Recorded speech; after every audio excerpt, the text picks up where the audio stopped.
ஸ்ரீ மகாபெரிவா திருவடிகள் சரணம். என்னோடய சேனலை தொடர்ந்து ஃபாலோ பண்ணுற அத்தனை பேருக்கு நன்றி. என்னோடய சேனலில் பொது பரிகாரங்கள், சக்தி வாய்ந்த ஸ்லோகங்கள் அத்தனையும் கொடுத்துக்கிட்டு இருக்கேன். உங்களுக்கு ரொம்ப உபயோகமாக இருக்கும்னு நான் நம்புகிறேன். இந்த பதிவில் நாம் பார்க்க போகிறது, நான் வாழ்க்கையில் ரொம்பவும் கஷ்டப்பட்டுக்கிட்டே இருக்கேன்.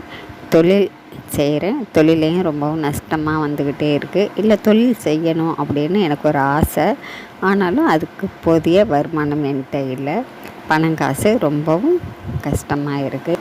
நான் வேலை செய்யக்கூடிய வேலையில் எனக்கு ப்ரமோஷன் கிடைக்கணும், நாட்டு வேலை வாய்ப்புக்காக நான் எதிர்பார்த்துக்கிட்டு இந்த மாதிரி நிறைய எதிர்பார்ப்புகள் எந்த விஷயத்துக்காக இருந்தாலும் சரிங்க, அந்த விஷயம் உங்களுக்கு நடக்கணும் அப்படின்னாக்கா நீங்கள் செய்ய வேண்டிய அற்புதமான ஒரு விஷயம், இந்த ஒரு பொருளை நீங்கள் தானமாக கொடுக்கணும். இந்த பொருளை நீங்கள் தானமாக கொடுக்க உங்களுக்கு நடக்க வேண்டிய அத்தனை நல்ல விஷயங்களும், நீங்கள் எதிர்பார்த்துக்கிட்டு இருக்கிற அத்தனை நல்ல விஷயங்களும் உங்களுக்கு உடனடியாக கைகூடி வரும். நீங்கள் என்ன எதிர்பார்க்குறீங்க அப்படிங்கிறது பிரபஞ்சத்துக்கு கண்டிப்பாக தெரியுங்க, தெய்வத்துக்கும் தெரியும். அதனால் உங்களுடைய கோரிக்கைகள் அது கண்டிப்பாக கூடிய சீக்கிரமாக நிறைவேறும்.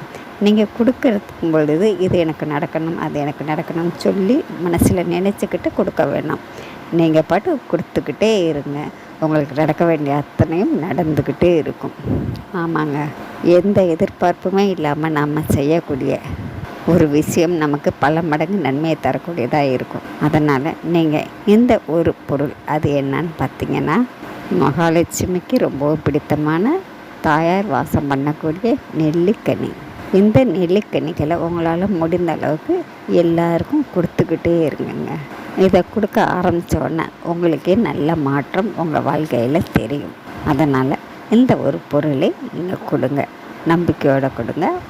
நீங்கள் நினைக்கிற விஷயங்கள் அத்தனையும் உங்களுக்கு நடக்கணும்னு சொல்லி நானும் பிரார்த்தனை பண்ணிக்கிறேன். நன்றி. நாம் அடுத்த பதிவில் பார்க்கலாம்.